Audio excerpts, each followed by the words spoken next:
જય કિસાન મિત્રો, થોડાક દિવસથી ગુજરાતમાં એક કડદા આંદોલન વિશે આપે સાંભળ્યું હશે કે 10 તારીખે બોટાદના એપીએમસીમાંથી એક ખેડૂતે એવું કીધું કે અમે જ્યારે વેચવા માલ આવીએ છીએ ત્યારે એનો ભાવ જે બોલાય છે એ માલ જ્યારે અમે ગાડીમાંથી ઉતારીએ છીએ ત્યારે એમાં ઓછો થઈ જાય છે, એટલે વેપારીઓ ખેડૂત સાથે કડદો કરે છે।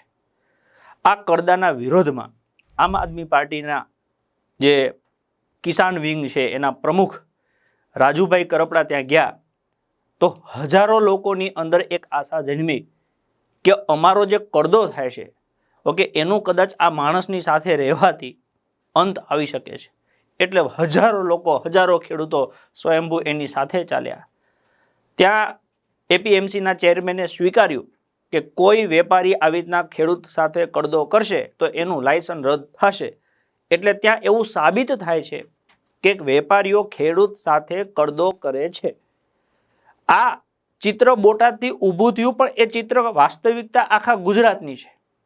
જ્યારે આમ આદમી પાર્ટીએ ખેડૂતો માટે એક હેલ્પલાઇન નંબર બહાર પાડ્યો તો એ હેલ્પલાઇન નંબરમાં એક જ દિવસમાં 200 એપીએમસીમાંથી અલગ અલગ ખેડૂતોના ફોન આવ્યા કે અહીંયા પણ આવું થાય છે, અહીંયા પણ આવું થાય છે, અહીંયા પણ આવું થાય છે।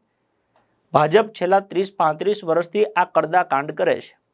એને ખબર છે કે અત્યાર સુધી લોકો ડરના મારે ઓકે બોલતા નહોતા, પણ આમ આદમી પાર્ટી જ્યારે ખેડૂતની સાથે ઊભી છે તો ખેડૂતોમાં હિંમત વધી છે, ખેડૂતો બોલતા થયા છે, અને એ જ્યારે ખેડૂતનો અવાજ બહાર આવ્યો તો એને ડામી દેવા રાત્રે 3 વાગ્યે રાજુભાઈ કરપડાની ધરપકડ કરી અને એમને બોટાદની બહાર સુરેન્દ્રનગર ફરી મૂક્યા આવ્યા।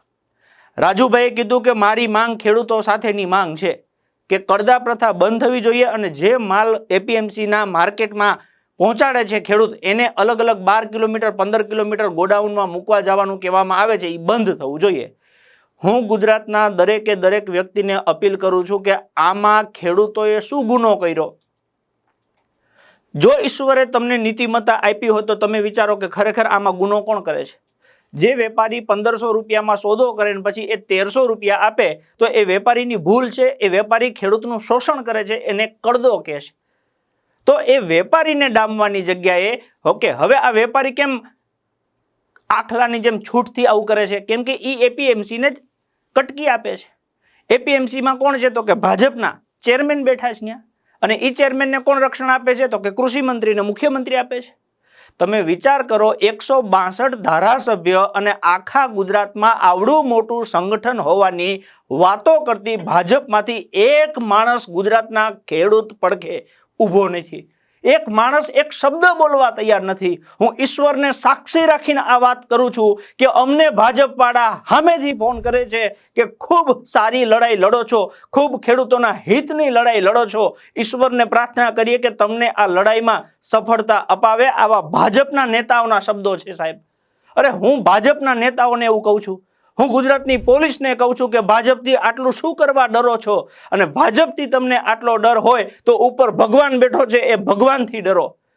હવે માની લો કે એ બોટાદની બાજુમાં હળદર ગામ ખાતે મહાપંચાયત થઈ, પંચાયતમાં પ્રશ્ન એ જ હતો કે એપીએમસીના ચેરમેન લેખિતમાં આપી દે કે કડદો હવે નહીં થવા દઈએ અને ખેડૂતનો માલ એપીએમસીમાં આવી જાય પછી એ જવાબદારી વેપારીની રહે। જે એપીએમસીના ચેરમેન બોલે છે એને લખવામાં વાંધો શું છે? પણ છતાંય એમને ખબર પડી કે એપીએમસીના જો ચેરમેન લખશે તો કાલ સવારે આખા ગુજરાતની એપીએમસીમાં કાંડ આવા થાય છે એ બધા બહાર આવશે। આને એન કેન પ્રકારે દબાવો સાહેબ। જે જગ્યાએ સભા ચાલતી હતી 50 મિનિટનું લાઈવ રેકોર્ડિંગ છે, રાજુભાઈ કરપડાના એફબીમાં લાઈવ ચાલતું હતું, 50 મિનિટ સુધી શાંતિથી હજારો લોકો સાંભળતા હતા, અને અચાનક પોલીસ આવી।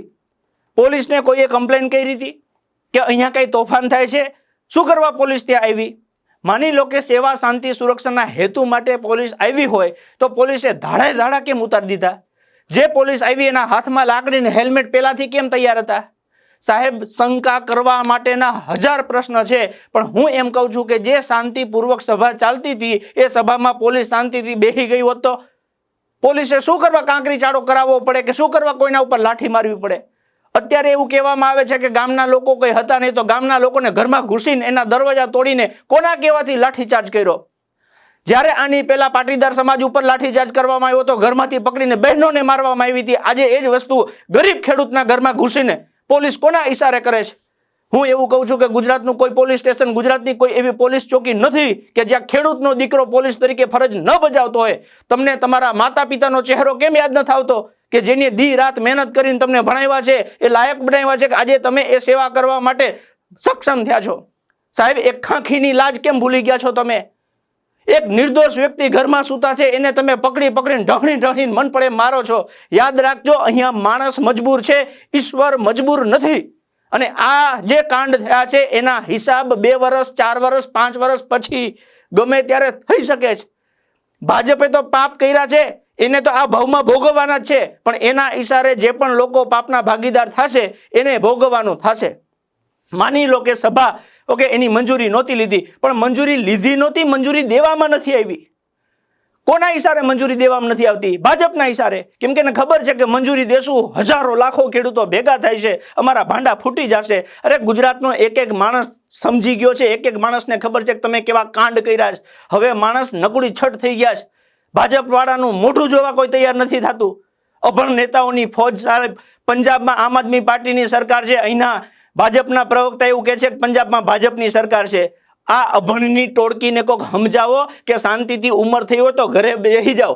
તમારા વિસ્તારમાં 14 વર્ષની દીકરી ઉપર માની લો કે 6 લોકો ભેગા થઈને રેપ અટેમ્પ કરે છે. સાહેબ, એક મોઢામાંથી એક મગના દાણા જેટલો શબ્દ નથી નીકળતો, અને અહીંયા તમે ફાંકા ફોજદારી કરો છો મીડિયાની સામે. હું ગુજરાતની જનતાને અપીલ કરું છું કે આમ આદમી પાર્ટી, ભાજપ, કોંગ્રેસ સાઈડમાં મૂકો, નિર્ણય ન્યાય ઉપર આવો, ઈશ્વરને સાક્ષી રાખીને ન્યાય કરો કે આમ આદમી પાર્ટીએ ખેડૂતના હિત માટેની આ લડાઈ લડી, એમાં અમે શું ગુનો કર્યો? અરે, અમે ખેડૂતના દીકરા છીએ, અમારા માતા પિતાએ પેટે પાટા બાંધીને અમને ભણાવ્યા છે.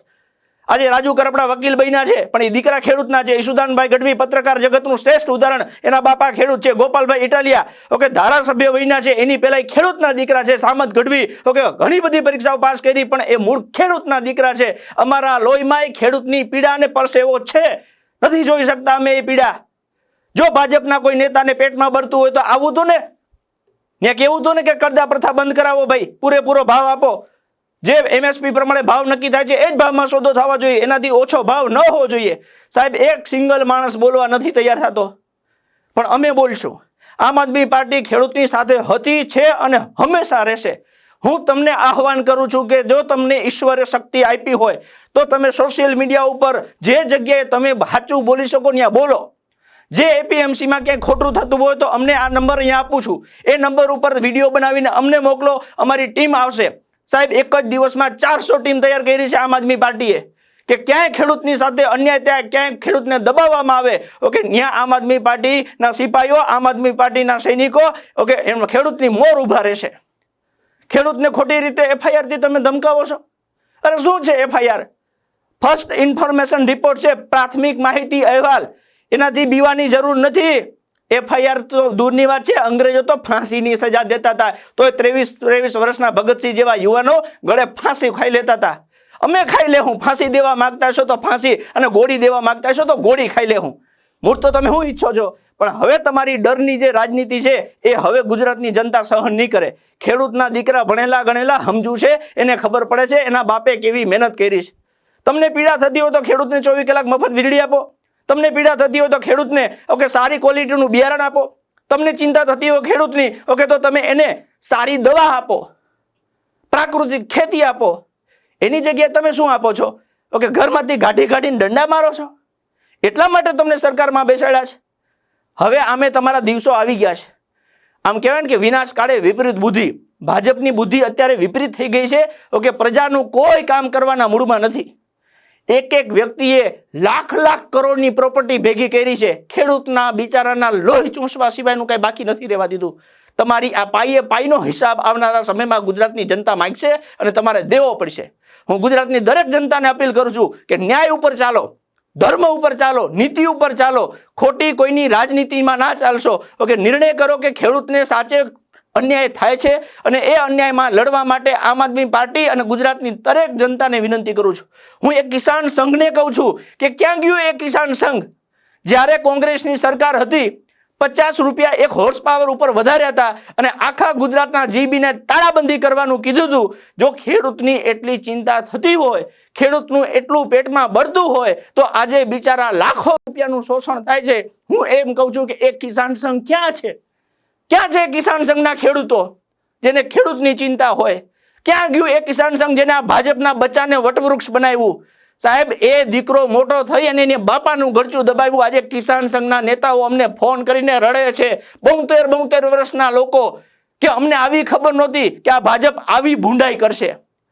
તમને બધાને રિક્વેસ્ટ કરું છું કે જો ભાજપ ખોટું છે, તમે સમજો છો, માનો છો, તો મૂકી દો ને. અમે તમારા ભેગા છીએ, અમે ખેડૂતની હાથે છીએ. આપણે સૌ ખેડૂત સમાજ ભેગા થઈએ, આપણે આપણા ન્યાય માટે લડીએ. અને 16 તારીખે રાજુભાઈ કરપડા, પ્રવીણભાઈ રામ, માની લો કે કદાચ એમને પરવાનગી નથી લીધી, એની સામે ગુનો દાખલ કરવો હોય તો એ કહે છે કે ગુનો દાખલ કરો. અમે તમારી FIR થી બીવાના નથી, પણ અમારા નિર્દોષ ખેડૂતોની ઉપર લાકડીઓ ના ચલાવશો. ઓકે, એના પરિવારને ખોટો હેરાન ન કરશો. તમારે અમારા વહા કાબરા કરવા હોય તો કરી નાખો. અમને તમારાથી ડરતા નથી અને ડરવાના નથી. ખેડૂતનો જ્યાં હિતનો પ્રશ્ન હશે ત્યાં ખેડૂતના ભેગા હઈશું ને હઈશું. જો તમને એવું લાગતું હોય કે ખરેખર વાતમાં વેદના છે, ખરેખર ખેડૂતના જીવમાં પીડા છે, તો તમારે ખેડૂતના પડખે ઊભું રહેવું પડે. એની દિવસ રાત, ટાઢ તડકો, વરસાદ ભોગવીને આજે તમારા મારા દીકરાને ઓકે 2 ટકનું ભોજન એ ખેડૂતના દીકરા કોક તૈયાર કરીને દે છે. આજે જ્યારે એની પીડા હોય ત્યારે એક નાગરિક તરીકે, એક માણસાઈના નાતે સૌએ સહકાર દેવો જોઈએ. આ ગુજરાતની જનતા ઓકે એની નીતિમત્તામાં આવે છે. સાહેબ, જે ગાંધીજીએ, જે સરદાર પટેલે આપણને ગુજરાતનો વારસો આપ્યો, એ ગાંધીજીના વિચારો ઉપર ચાલીને દુનિયાના જે આગેવાનો છે એને દુનિયાના સૌથી શ્રેષ્ઠ પુરસ્કાર મળે છે. સાહેબ, નોબેલ પુરસ્કાર મળે છે અને એ વ્યક્તિ કહે છે કે હું ગાંધીજીના રસ્તે ચાલું છું. આ લોકશાહીમાં આપણે બોલી ન શકીએ? આપણને કોઈ શોષણ કરતું હોય તો આપણે કોઈને કહેવાનું નહીં કે અમારું શોષણ થાય છે, એ ગુનો છે. અને જો એ ગુનો હોય તો ગુજરાતની દરેક જનતા એ ગુનો કરવા તૈયાર થવું જોઈએ. અને એ પ્રજાની સાથે અમે ઊભા છીએ. આમ આદમી પાર્ટીની અમારા લીગલ સેલના પ્રણવભાઈ ઠક્કરે 900 એડવોકેટ ગુજરાતમાં તૈયાર કર્યા છે કે કોઈને ખોટી રીતે પોલીસ ધમકાવે કે ભાજપના કોઈ નેતા ધમકાવે તો લીગલ સેલ તમારી સાથે છે. ઓકે, અમે ગમે ત્યારે ગમે ત્યાં તમે કહેશો ત્યાં આવી જશું. પણ હવે આ ડરની રાજનીતિ ગુજરાતમાં નહીં ચાલવા દઈએ. ગુજરાતમાં એક ભણેલા ગણેલા સ્વચ્છ છબીવાળા લોકોની રાજનીતિ ચાલશે, જે ગુજરાતની જનતા માટે હશે, ગુજરાતના લોકોના હિત માટે હશે. હું યુવાનો અને મહિલાઓને આહવાન કરું છું કે આ લડાઈ ખેડૂતોની નથી, આ લડાઈ સત્ય અને અસત્યની છે. કેમ એક ભાજપનો નેતા એવું નથી કહેતો કે કરદા પ્રથા દૂર થવી જોઈએ? સત્ય તો ઈ છે, લડાઈ એના હાટું છે, પણ એમાં કોઈ બોલવા તૈયાર થતું નથી. જો તમારી અંદર નીતિમત્તા હોય તો તમે બોલો, કેમ કે સરકાર તમારાથી બને છે અને તમને સત્ય વાલું હશે તો વાલી સરકાર પણ બનશે અને આપણે સૌ સાથે મળીને બનાવીશું. જય હિન્દ, જય ભારત.